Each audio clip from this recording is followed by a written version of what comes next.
वो जादू है ना कि आप प्राइवेट में 4 लाख रुपए कमा रहे हैं तब भी कोई मतलब नहीं है। सरकारी 1 लाख कमाते रहिए, आपको थार मिलेगा, फॉर्च्यूनर। समझा गया? तो तुम प्यार करते हम तो उसकी आवाजों से प्यार कर बैठे। तो ये डायलॉग भी कहाँ जा रहे हो? इधर डायलॉग नहीं कहना। आवाज जब मोटी होती है तो बहुत मधुर अच्छी निकलती है। बात समझ रहे हैं आप लोग? अरे यार मैं नहीं कह रहा हूँ भाई, मुझे कहना तो मैं कहता मेरी आवाज बेकार है, मैं क्या कहूंगा। जंतुओं में श्वसन, जंतुओं में श्वसन,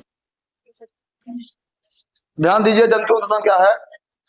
जंतुओं में श्वसन से मतलब होता है कि जो भी चाहे जो जीव, यहाँ पर अभी हम लोग जंतु की बात कर रहे थे, हर प्रकार के जीव श्वसन किस प्रकार से करते हैं। देखिए विभिन्न प्रकार के जंतु विभिन्न प्रकार के श्वसन करते हैं। जैसे मान लीजिए हम अगर बात करेंगे मछली की, तो मछली जो श्वसन करती है वो फेफड़े के द्वारा तो करती नहीं है, वह गिल्स के द्वारा करती है। किसके द्वारा? गिल्स, गड़फड़े द्वारा।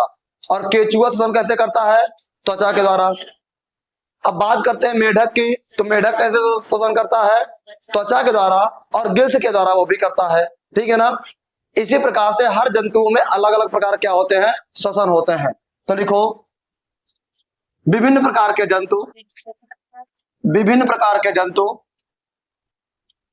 विभिन्न प्रकार के जंतु, जंतुओं के श्वसन की प्रक्रिया, श्वसन की प्रक्रिया, श्वसन की प्रक्रिया अलग अलग, अलग अलग होती है। विभिन्न प्रकार के जंतुओं में श्वसन की प्रक्रिया अलग अलग होती है। ठीक है? देखो जैसे जैसे मछली, मछली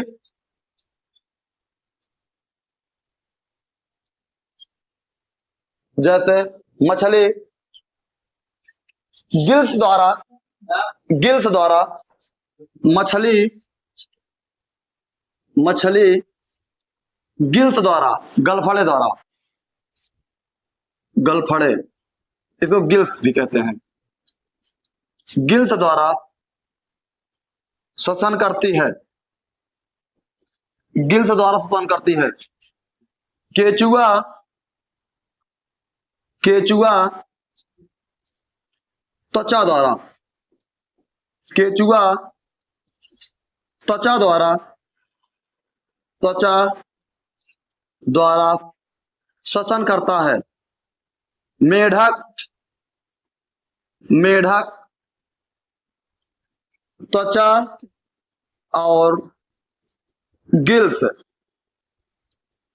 त्वचा और गिल्स दोनों के द्वारा, दोनों के द्वारा, दोनों के द्वारा श्वसन करता है, श्वसन करता है, श्वसन करता है। हो गया?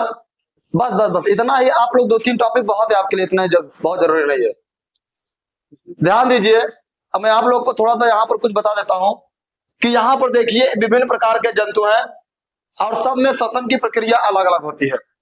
सब अलग अलग प्रकार से क्या करते हैं? श्वसन करते हैं। तो जितने भी दुनिया में जीव हैं जो कम विकसित हैं उनमें श्वसन की प्रक्रिया अलग होती है, जो ज्यादा विकसित हैं उनमें श्वसन की प्रक्रिया क्या होती है? अलग होती है। हम लोगों का जो टॉपिक है वो मानव में श्वसन है। हम लोग मानव की श्वसन के बारे में पढ़ेंगे। यहाँ पर जो बात है हम लोग बता दिए कि देखिए सभी जीव एक तरीके से नहीं है, सभी का व्यवहार एक तरीके से नहीं है, सभी अलग अलग हैं। बताया जाता है कि मानव का जो गुण है वो चिंपैंजी से केवल 2% डिफरेंट है, बस 98% सेम है। केवल 2% डिफरेंट में यह है कि मानव जो है सामाजिक प्राणी है और समझदार प्राणी है। मानव क्या है? सामाजिक और समझदार प्राणी है जो हर चीज को समझता है, बोलता है, सोचकर और समझकर करता है। लेकिन बंदर, गोरिल्ला, चिंपैंजी ऐसा कुछ नहीं करते हैं। तो इसलिए उनके जो गुण होते हैं 98% केवल मिलते हैं, बस 2% क्या है? अलग है। आप लोग कभी कभी सुने होंगे, लोग कहते हैं कि इसकी आंख खराब हो गई, इसके बंदर की आंख लगी है, बंदर का किडनी लगा इसमें, कहते हैं नहीं कहते हैं? सुना होगा। तो इस प्रकार से लगभग लगभग, चूंकि हमारे ही प्रजाति के हैं बंदर, बंदर से ही मानव की उत्पत्ति हुई है, तो इसलिए 98% गुण सेम है। अब यहां पर लेकिन अगर हम बंदर की बात करेंगे, तो जब बंदर में श्वसन की बात करेंगे तो बंदर में फेफड़ा पाया जाता है। क्या? फेफड़ा पाया जाता है। श्वसन के लिए बंदर में फेफड़ा पाया जाएगा। तो आप लोग के जानकारी के लिए मैं बता दूं, स्थलचर जीव, स्थलचर, स्थलचर का मतलब होता है जो स्थल में पाए जाते हैं।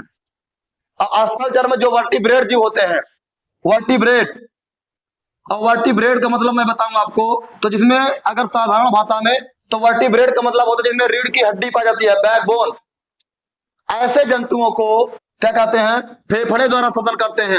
अर्थात अगर मैं एकदम साफ साफ बोलूं जिसमें आपको कोई दिक्कत ना हो और थोड़ा भी परेशानी ना हो, तो मैं बताऊं, स्तनधारी जगत के पाए जाने वाले सभी जीव, जगत स्तनधारी, सॉरी वर्ग स्तनधारी, वर्ग स्तनधारी के पाए जाने वाले सभी जीव फेफड़े के द्वारा श्वसन करते हैं। केवल वर्ग स्तनधारी नहीं, इसके यह वर्ग जो आता है संघ कार्डेटा में आता है। किसमें?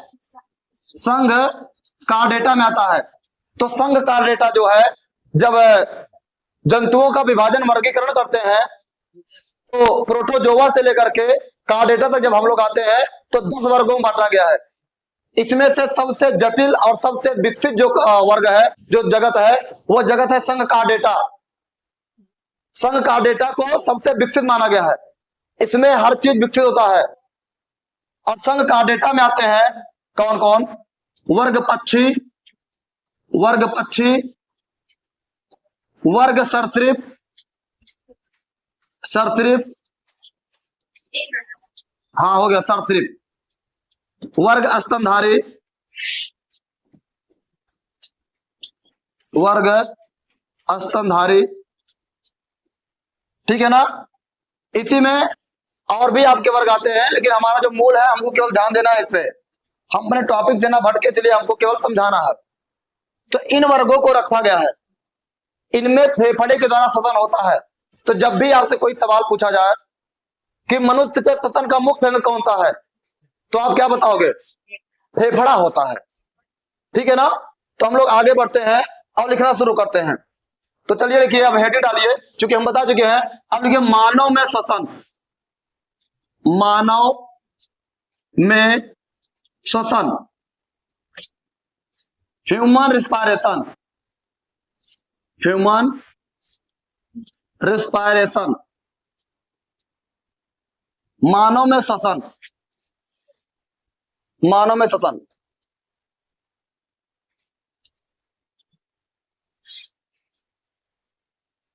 देखो, मानव में श्वसन के लिए विभिन्न प्रकार के अंग पाए जाते हैं, विभिन्न प्रकार के अंग पाए जाते हैं। नाक, ग्रसनी, स्वरयंत्र,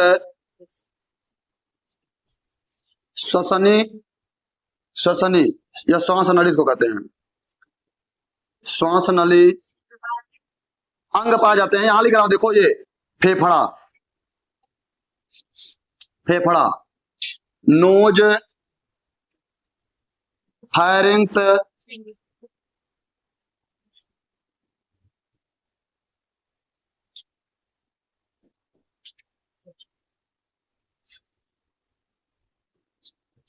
फायरिंग्स, वोकल, इसको वोकल कहते हैं ना, या लैरिंग्स कह देते हैं, लैरिंग्स। ये स्वर यंत्र, ध्वनि यंत्र, ध्वनि यंत्र, स्वर यंत्र, श्वसनी, ब्रोंकाई, ब्रोंकाई या ब्रोंकिया इसको कहते हैं, ट्रेकिया भी इसको कह देते हैं, जिसको आप लोग ट्रेकिया भी लिख सकते हो। अरे भाई देखो, हमारा जो काम है हम आपको बता रहे हैं, ट्रेकिया, अगला लंग्स। अब आपको हम एक ही चीज तो नहीं बताएंगे ना, आपको बताते रहेंगे हर चीज को। कोई बात नहीं, तो मैं तो आपको बोल रहा हूं, आप लोग चाहे जो नोट कर ले रहे हैं नोट कर लीजिए, कोई दिक्कत नहीं है। ट्रेकिया, कौन सा ये? ट्रेकिया, ट्रेकिया, ट्रेकिया, ठीक है। मानव में श्वसन के लिए इन अंगों से गुजरना पड़ता है।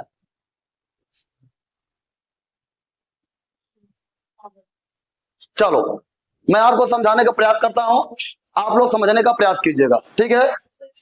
हो गया ये? अरे भाई थोड़ा सा तेजी से नोट किया कीजिए आप लोग। देखो अब आप लोग को क्या कहते हैं कि सिलेबस कंप्लीट करना है और पढ़ना है। राइटिंग वाइटिंग पे आपको लिखना नहीं होता है। इस कंपटीशन के लिए आप लोग राइटिंग घर में बना कीजिए, क्लास में तेजी से स्पीड नोट किया कीजिए, जिससे बेहतर हो सके। बात समझिए आप लोग। हो गया ये? हम लोग आगे बढ़े, चलो आगे बढ़ते हैं, ध्यान दीजिए।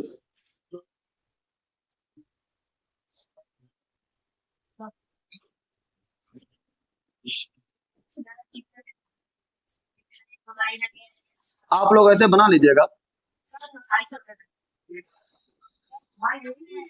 हमारा जो काम है हम वो कर दे रहे। अरे भाई हम इतना अच्छा नहीं बना रहे हैं आप लोगों को, चित्रकार नहीं हो। मेरा जो काम है मैं अपना काम कर रहा हूं, आप लोग अपने काम को कीजिए बस।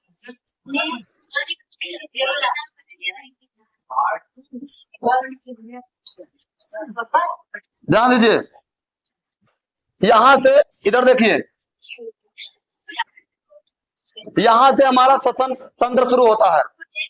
श्वसन तंत्र पहले क्या होता है? नाक के द्वारा, ये नाक है, नाक के द्वारा क्या कहता है? सांस को लिया जाता है। तो हमारा जो प्रथम अंग है श्वसन के लिए वो क्या है? नाक है। नाक हमारा श्वसन अंग होता है प्रथम। इसके बाद यह ग्रसनी में आता है। ग्रसनी एक नलीनुमा संरचना होती है। इसके बाद आता है लैरिंग्स में, स्वर यंत्र में। ये क्या है? स्वर यंत्र। ये सब इनका कोई काम नहीं होता है, सब केवल रास्ता प्रदान करते हैं। श्वसन का जो मुख्य कार्य होता है या स्वर यंत्र के बाद आता है ये ट्रेकिया है। ट्रेकिया ये आपका हो गया श्वास नली, श्वास नली हो गया। इसके बाद पहुंचेगा श्वसन के लिए फेफड़े में। सारा प्रोसेस जो होता है फेफड़ा में होता है। मनुष्य में दो फेफड़ा पाता है, एक राइट होता है एक लेफ्ट। अगर हम बात करें ये वाला हमारा होगा राइट, दायां, और ये वाला हमारा होगा लेफ्ट। अब आप लोग ऐसे मत सोचिएगा मैं ऐसे खड़ा हूं, आप लोग ऐसे खड़े हो जाएगा, मतलब मैं ऐसे खड़ा हूं तो ये इधर की तरफ जो मेरा है वो बायां हो गया, इधर की तरफ क्या हो गया? दाहिना। क्योंकि ये जो मनुष्य खड़ा हुआ है जिसको मैं खड़ा किया हूं ये ऐसे खड़ा हुआ है।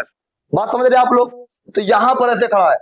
अब क्या होता है? श्वसन यहां पर आता है, यहां पर ही सारा प्रोसेस होता है। श्वसन यहीं पर जो होता है गैसों का विनिमय होता है। अगर मैं आपको विनिमय का मतलब बताऊं, विनिमय, विनिमय को कहते हैं अदला बदली, अदला बदली। तो गैसों का जो विनिमय होता है वो कहां पर होता है? फेफड़े में होता है। यहां से वायु आएगा। अब वायु में विभिन्न प्रकार की गैसें होती हैं, वायुमंडल में पाई जाने वाली सभी गैसें तो वो आती है। ऑक्सीजन यहां से लेता है 21%। ध्यान दीजिए, वायुमंडल में 21% ऑक्सीजन उपस्थित है, फेफड़े में 21% आती है। अपने फेफड़े से तो 5% दे करके बाकी अपना 16 से 17% फिर से ऑक्सीजन क्या आ जाती है? फेफड़े से बाहर निकल जाती है उसी वायु के साथ। समझ में आ रहा आपको? 0.04% कार्बन डाइऑक्साइड आता है, 0.004% उसी वायु के साथ कार्बन डाइऑक्साइड आता है। लेकिन जब निकलने लगता है तो 4%, कितना? 4% आपका कार्बन डाइऑक्साइड फेफड़े से बाहर निकलता है। ध्यान दीजिएगा आप लोग इन सब चीजों को। तो यहाँ पे सारा प्रोसेस फेफड़े में होता है। अब फेफड़े ही क्या करता है? हमारे शरीर में जो रुधिर होता है, रुधिर को साफ करता है। रुधिर में जो ग्लोबिन है, हीमोग्लोबिन में ऑक्सीजन जुड़ा होता है। वास्तविकता में जो हीमोग्लोबिन होता है, ध्यान दीजिए, हीमोग्लोबिन का जो रंग होता है वो बैगनी होता है। कैसा होता है? बैगनी होता है। जब यह ऑक्सीजन के साथ क्रिया करता है, Hb, जब ऑक्सीजन के साथ क्रिया करेगा तो क्या हो जाएगा, यह लाल चमकीले रंग का हो जाता है। कैसे? लाल चमकीले रंग का हो जाता है। अब ध्यान दीजिए, एक हीमोग्लोबिन के अणु ऑक्सीजन के 4 अणुओं को लेकर के जाते हैं पूरे शरीर में। तो यहां तक हम लोग बात से समझ चुके हैं, यहां तक मैं आपको बता चुका हूं। अब इसके आगे का प्रोसेस लिखते हैं, तो हेडिंग डालो, लिखो। अब जो हम लोग अंग लिखे तो लिखो नाक। हेडिंग आपकी है नाक। नाक बताएंगे भाई एक एक चीज को आपको, ताकि आपको दिक्कत नहीं होनी चाहिए कि हमारे नाक का काम। अच्छा, एक सवाल है थोड़ा सा आप लोगों को, ये बताओ कि हम लोग नाक से ही सांस क्यों लेते हैं? मुंह से भी तो लोग सांस लेते हैं। हाँ, तो मुंह से लेना ज्यादा अच्छा है या नाक से लेना ज्यादा अच्छा है? क्यों? तो ध्यान दीजिए आप लोग, जो बच्चे नहीं जान पा रहे, जो बच्चे नहीं जानते हैं, समझ लें कि नाक से श्वसन लेना, श्वास लेना हमारे लिए बहुत ही लाभदायक है। मुंह से सांस लेना हमारे लिए हानिकारक होता है। नाक से सांस लेने का अर्थ यह होता है कि हमारे नाक में बाल पाए जाते हैं और श्लेष्मा पाता है, म्यूकस। तो जब हम सांस को लेते हैं उसमें बैक्टीरिया के कण भी होते होंगे। तो जब सांस को नाक से लेना शुरू करते हैं तो जैसे ही नाक में घुसता है उसमें जो बैक्टीरिया होंगे, पहला नंबर बैक्टीरिया बाल में फंस जाएंगे, नाक फंस जाएंगे। और जब हम लोग सांस को खींचे तो फंस गए, अच्छा छोड़ना शुरू किए, बाहर निकल गए। दूसरा, अगर नहीं बाल में फंस पाए तो कहां पर पहुंचेंगे? श्लेष्मा में। और श्लेष्मा में जब फंस जाएंगे तो श्लेष्मा उनको चिपका लेगा, उनको चिपका के मार डालेगा। तो इसलिए नाक से सांस लेना बहुत जरूरी है। बहुत लोग मुंह खोल के बड़ा बड़ा सांस लेते हैं ना, ऐसा नहीं करना है। जब भी सांस लेना है आपको मुंह बंद करके नाक से सांस लेना है। नाक से सांस लेने के हमारे फायदे हैं, समझ में आ गया नेहा? तो कभी मुंह खोल करके सांस मत लेना, ठीक है ना? चलो, तो मजाक की बात है।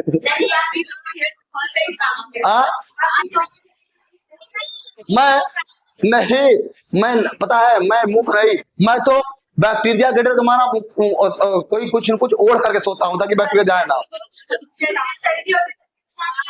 नहीं, सर्दी होती नॉर्मली ना, झंडू बाम लगा लेते हैं ताकि सर्दी।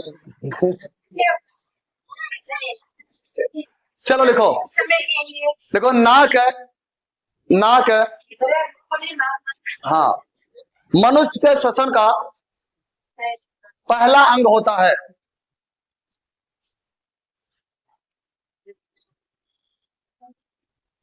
श्वसन का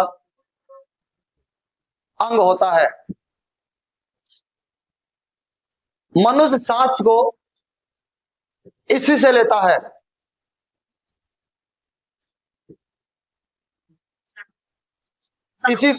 इसी से लेता है। हाँ, इसका मुख्य कारण यह है, इसका मुख्य कारण यह है कि नाक में बाल और श्लेष्मा पाए जाते हैं। बाल और श्लेष्म पाए जाते हैं। बाल और श्लेष्म पाए जाते हैं। श्लेष्म जो वायु के साथ आने वाले बैक्टीरिया, जीवाणु लिख लीजिए आप लोग, बैक्टीरिया की जगह पर वायु के साथ आने वाले जीवाणु या हानिकारक कणों को, या हानिकारक कणों को,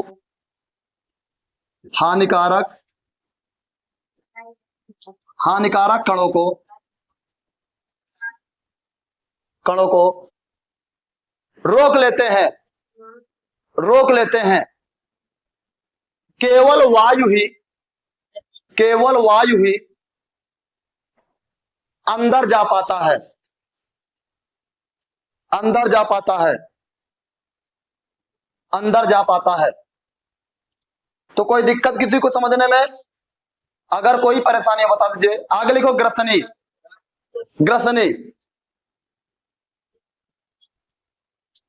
तेजी से नोट करते रहिए, कोई दिक्कत नहीं है। टाइम बहुत तेजी से बीता, एक पॉइंट लिखवाने में।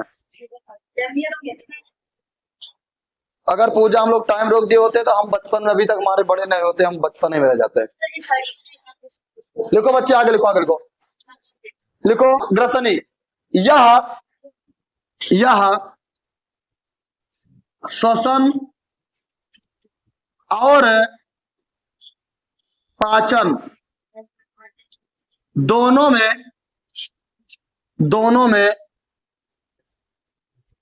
पाया जाता है। ठीक है, आगे लिखो लैरिंक्स, स्वर यंत्र, ध्वनि यंत्र इसको भी कहते हैं।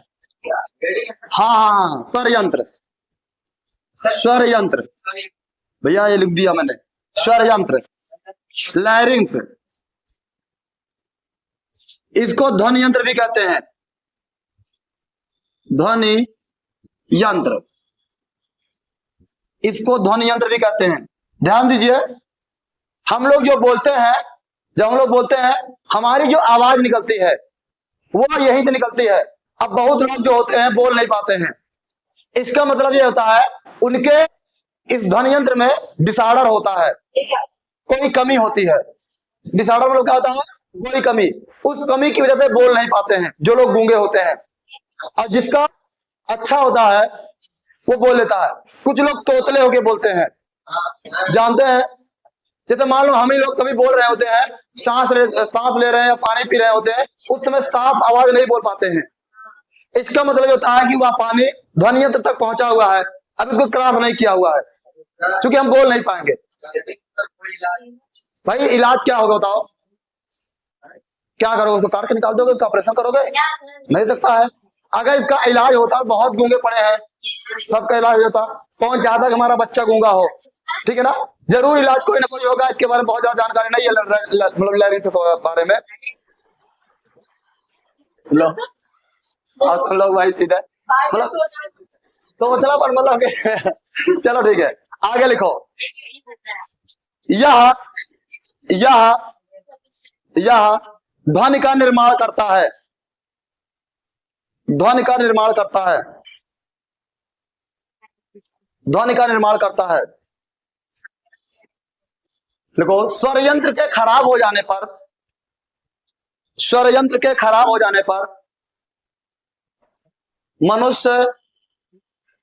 मनुष्य गूंगा हो जाता है, गूंगा हो जाता है, गूंगा हो जाता है, गूंगा हो जाता है, गूंगा हो जाता है। अब आप लोग से एक सवाल है, थोड़ा सा बड़ा काम की चीज है। हाँ अच्छा एक बात बताओ, कोई आप लोग सुने होंगे सिंगर होता है, सिंगर को बीच कहते हैं कि बहुत बार आप लोग सुना होगा कि वो खाना दे रहे थे, खाना में वो मिला दिए, सिंदूर मिला दिए, उसकी आवाज चली गई। उसमें शीशा होता है, या तो शीशा का या तो मरकरी होता है सिंदूर में। अब उसको जब दे देंगे तो वो जाएगा, तो क्या करता है वो शीशा, क्या करेगा उस स्वर यंत्र को, ये तो मांस की बनी होगी, ठीक है, उसको क्या करता है फाड़, मतलब उसमें फट जाता है वो, तो उसकी वजह से उसका ध्वनि खराब हो जाता है। कभी कभी तो यहां तक होता है कि आदमी की आवाज भी चली जाती है। तो जो गूंगा जन्मजात है वो अलग चीज है, खराब हो जाने के बाद जो गूंगा हो जाता है वो अलग चीज है। अब जैसे एग्जाम्पल के तौर पर मान चलो कि आपके शरीर में कोई बदलाव हो रहा है, उस परिवर्तन के द्वारा, म्यूटेशन है, तो म्यूटेशन के द्वारा भी तो कोई बदलाव होता है। आप लोग देखोगे, एक मैंने वीडियो देखा था, कोई कह रहा था कि बहुत, जैसे आप लोग देखते हैं कि लोग प्लास्टिक सर्जरी करा के बदल जा रहे हैं, अर्थात परिवर्तन है, पहले ऐसे नहीं थे। अब एक चीज ध्यान दीजिए आप लोग, मैं आप लोग सवाल पूछता हूँ, ये बताओ कि आदमी और औरत दोनों में से किसकी आवाज ज्यादा अच्छी लगती है? लो आप लोग हमेशा उल्टा ही जवाब देते हैं। अगर कोई औरत आपको 1 से 2 घंटे बोल दे, 1-2 घंटे बोल दे लगातार, तो आपको बोरिंग महसूस होने लगता है। नहीं नहीं नहीं, आप आदमी की आवाज को कम से कम 2-4 घंटे 5 घंटे तक लगातार सुनते रह सकते हैं, उसमें कोई इशू नहीं होगा। मजबूरी नहीं, पागल लड़की, मजबूरी नहीं होता है, बात समझो। परेशान रहो आप लोग, समझने का प्रयास करो। आप लोग ऐसे तर्क मत दो, मैं तर्क दे के बता रहा हूँ आपको। साइंस जो कहता है, साइंस कहता है कि लड़कियों का जो तारत्व होता है बहुत ज्यादा होता है, और लड़कों का तारत्व जो होता है बहुत कम होता है। तो लड़कों की आवाज सुनने की क्षमता लोगों के पास बहुत ज्यादा होती है। तो कोई लड़की जैसे है, मान लो बोल रही है, उसको सुनने की 1 से 2 घंटे में सुन के मतलब एक अगर 2 घंटे सुन ले तो आप बोरिंग महसूस होने लगता है। अब यार तुम क्या लोग अब डायलॉग लोग मारते हैं, बहुत तगड़ा तगड़ा डायलॉग मारते हैं कि तुम चेहरे से तुम प्यार करते हैं, हम तो उसकी आवाजों से प्यार कर बैठे। तो ये डायलॉग भी कहाँ जा रहे हो? हाँ, ये सब डायलॉग नहीं, कहने की बातें, समझा नहीं, मारे पड़ा गिर जाओगे तुम। आओ देखो, जैसे कहते हैं कि चिल्लाओ मत, लड़कियों के लिए कहते हैं बहुत चिल्ला रहे हैं ना, बात समझो, तारत तो बहुत ज्यादा होता है इनका, तो इनको आप ज्यादा देर तक नहीं सुन सकते हो, ये साइंस कहता है। आदमी की आवाज को नहीं नहीं आप बोल ही नहीं सकते, आपकी आवाज पतली होती है, पतली आवाज दूर तक जाती है, समझ रहे, चुभन, हाँ इसमें चुभन होता है, और आवाज जब मोटी होती है तो बहुत मधुर अच्छी निकलती है। बात समझ रहे हैं आप लोग? अरे यार मैं नहीं कह रहा हूँ भाई, मुझे कहना तो मैं कहता मेरी आवाज बेकार है, मैं क्या कहूंगा, साइंस कह रहा है, साइंस। आप लोग चलो पढ़ाई लिखाई बंद कर दो, यही है, पकड़ाई करती रहती है इधर, तुम लोगों को बताना बेकार, चला गया चलो देखो।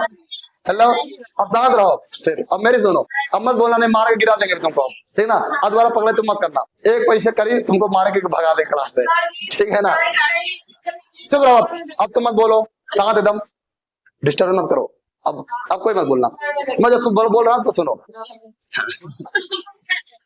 अब पकड़ाई करके हाँ तो हंसना रोना अलग चीज, अगर तुम हंसी तुम्हारा दिमाग तोड़ देंगे, तुम्हारा दांत तोड़ देंगे, ठीक है ना, अब दांत दिखाना चाहिए, देखो ध्यान दो। तो लड़कियों का तारत तो ज्यादा होता है, इसलिए क्या होता है, लड़कियों की आवाज क्या होती है, पतली होती है, ठीक है ना, जिसको सुनना बहुत कठिन होता है। जैसे आप लोग देखो, आप लोग डीजे में जब तक बेस नहीं आता है, बेस नहीं आता है, ट्यूटर की आवाज आपको सुन के पता नहीं चिड़चिड़ापन होता है, समझ रहा है, तो बेस सुनना, तो लड़कों की आवाज में बेस होता है, आप लोग बात को समझो, समझ रहा है? ए बच्ची बोलो ना, जब बात नहीं करो मारे गिर जाओगी, समझा गया ना, लड़कों की आवाज में बेस होता है, और उस बेस को सुनना बहुत अच्छा लगता है। आप लोग देखो, मतलब कि ये साइंस कहता है, आप लोग जब कभी रिप्रोडक्शन पढ़ोगे, कहते हैं लड़कों की मोटी आवाज देख करके, मतलब कि लड़कों की मोटी आवाज और लड़कियों की पतली आवाज देख करके ही, सुन करके ही एक दूसरे पे अट्रैक्शन होता है। अट्रैक्शन जो होता है, अगर किसी लड़के की पतली आवाज है तो उनमें बहुत ज्यादा इंटरेस्ट नहीं होता है। बात समझ रहे आप लोग? ये ऐसा होता है, जैसे मान लो कोई लड़की की आवाज जैसे लड़के की तरह है, तो लोग थोड़ा सा उसको डिनाई कर लेते हैं, मतलब ज्यादा वो नहीं करते हैं। बात समझ आ रहा है आप लोग को? ये चीजें होता है, तो आप लोग इस चीज को समझने का प्रयास कीजिए। तो आगे लिखो, मैं जो बता रहा हूँ भाई, मैं साइंस के तरह बोल रहा हूँ। आवाज पतली अच्छी है, बहुत लड़कियों की आवाज पतली बहुत मधुर होती है, तो मन किसी के देखो, अब आप समझो, आप जिसे जैसे आपके जो चाहने वाला होगा, आप जिसको चाहने वाले होंगे ना, उसकी आवाज कैसी भी हो, आप उसको बहुत प्रेम से बहुत अच्छे से सुनेंगे। दुनिया के लिए वो एकदम बेकार होगा, एकदम वो होगा, कैसा भी होगा, ठीक है ना, लेकिन वो आपके लिए जिसको आप पसंद कर रहे हैं, जिसके साथ आपका बहुत अच्छा संबंध है, उसको आप क्या करेंगे, बहुत प्रेम के साथ रखेंगे, समझा ना। जब दुनिया गाली देगा तो आपका दिमाग होगा कि तुमको बुरा लग रहा हो ना, समझा, उसको बुरा नहीं लगता है। बस समझ आ रहा है? डायलॉग मारते हैं ना, प्यार की जिसको बीमारी लगती है, सुना ना, ये नहीं सुना है? ए बच्चे भाई आप लोग सुनो, तो जब प्यार की जिसको बीमारी लगती है, उसको 2 बच्चों की माँ भी कुमारी लगती है। आगे चलो, आगे लिखो, हो गया होगा, अरे कोई दिक्कत नहीं, आगे चलो देखो। सामान्यतः लड़कों में, हाँ हाँ हाँ, उसी लड़कों में, उसी भैया उसी में, सामान्यतः लड़कों में, हाँ उसी में लिखते चल रहा है, 12 से 13 वर्ष की आयु में, सामान्यतः लड़कों में 12 से 13 वर्ष की आयु में ध्वनि यंत्र का आकार बड़ा होने लगता है। वर्ष की आयु में ध्वनि यंत्र का आकार बड़ा होने लगता है, ध्वनि यंत्र का आकार बड़ा होने लगता है, जिससे उनकी आवाज मोटी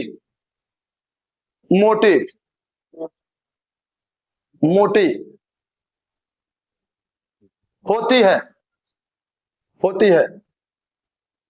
लिखो, पुरुषों में तारतम्य अधिक होता है और महिलाओं में, सॉरी, पुरुषों में तारतम्य कम होता है और महिलाओं में अधिक होता है। पुरुषों में तारतम्य कम होता है, महिलाओं में अधिक होता है। आगे लिखो, श्वास नली, ये वाला टॉपिक आज करवा देते हैं, इसके आगे भी बात, श्वास नली, हाँ श्वास नली, ट्रेकिया। देखो, यह 10 से 12 सेमी लंबी अरे भाई तेजी से लिख लिया करो, ऐसे तो लिखना है 4 अक्षर। देखो 1 सेकंड नहीं लगा।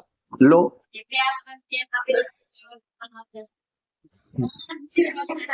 तो क्या करोगे आप लोग, इसको उसमें रखोगे क्या, क्या कहते हैं, हाँ नहीं नहीं म्यूजियम में ना, म्यूजियम में रखोगे ना, सही है। आप लोग लिख दो हमारे द्वारा बनाया गया फेयर। हाँ, मतलब ग्रेविटी में पढ़े बात नहीं है, ग्रेविटी में पढ़े हो, लेकिन दिक्कत ये है कि दिखाओगे किसको। यही है, मान लो ब्याह ही ना हुआ सिर्फ तो दिखाओगे। एक बात समझ लो, आप सुन लो, भगवान ना करे कभी हो, पहला नंबर आप लोग सफल हो जाएंगे, ऐसा हम लोग की कामनाएं हैं। लेकिन यह है कि आज समझ लीजिए, आज के समय में सफल होना कितना इंपॉर्टेंट है आप लोग जानते नहीं है। एक सरकारी नौकरी आपके 1000 प्राइवेट नौकरी के मतलब कि दम तोड़ देती है। सरकारी नौकरी में वो जादू है ना कि आप प्राइवेट में 4 लाख रुपए कमा रहे हैं, तब भी कोई मतलब नहीं है। सरकारी 1 लाख कमाते रहिए, आपको थार मिलेगा, फॉर्च्यूनर, समझा गया। बस मेरा आप लोग मतलब आपके सरकारी का इतना महत्व जिसको याद नहीं। तो देखो आप लोग, देखो यह वायु को लंबी होती हो गया, यह वायु को फेफड़े तक पहुंचाती है, फेफड़े तक पहुंचाती है। हाँ, यह वायु को फेफड़े तक पहुंचाती है। फेफड़े में पहुंचकर यह 2 भागों में बढ़ जाती है। फेफड़े में पहुंचकर यह 2 भागों में बंट जाती है, बंट जाती है, बढ़ जाती है। आगे इसे ब्रोंकाई, अभी आप लोग को बता देना हम आपको, इसे ब्रोंकाई श्वसनी, इसे ब्रोंकाई श्वसनी भी कहते हैं, इसे ब्रोंकाई श्वसनी भी कहते हैं। ये लिख लो, श्वसनी भी कहते हैं। आगे लिखो, एक बहुत इंपॉर्टेंट चीज है, तो आप लोग का ये मतलब कि लाइन से बदल कर लिखो। एक सामान्य मनुष्य, एक सामान्य मनुष्य, अरे हमने अभी पूछा है कि एक आदमी 1 मिनट में कितनी बार सांस लेता है, देखा सबके मुंह से 72 निकलता है, हमको पता है। तो एक सामान्य मनुष्य 1 मिनट में 12 से 15 बार सांस लेता है। 1 मिनट में 12 से 15 बार सांस लेता है। हाँ, एक सामान्य मनुष्य 1 मिनट में 12 से 15 बार सांस लेता है। तो एक सवाल आपका यहां से क्लियर हो गया। जब भी आएगा कि मनुष्य एक बार सांस कितना लेता है, 12 से 15 बार। WHO का डाटा है, आप लोग इसको ध्यान दीजिएगा, मतलब कि जो सरकार जो स्वास्थ्य हेल्थ केयर कहता है, इससे ज्यादा हो जाएगा। अगर इससे ज्यादा हो जाता है तो मतलब आप लोग जानते हैं आपको ऑक्सीजन कम मिल रही है, ऑक्सीजन कम मिल रही है। अगर ज्यादा हो गया तो जब ज्यादा हो जाएगा, बार बार सांस तेजी लेने लगते हैं, कम हो गया तो फिर दिक्कत ही है, तो जाओगे फिर। आगे लिखो, एक बच्चा शिशु, एक शिशु, हाँ हाँ हाँ हाँ, 1 मिनट में, एक शिशु 1 मिनट में 44 बार सांस लेता है। एक शिशु 1 मिनट में 44 बार सांस लेता है।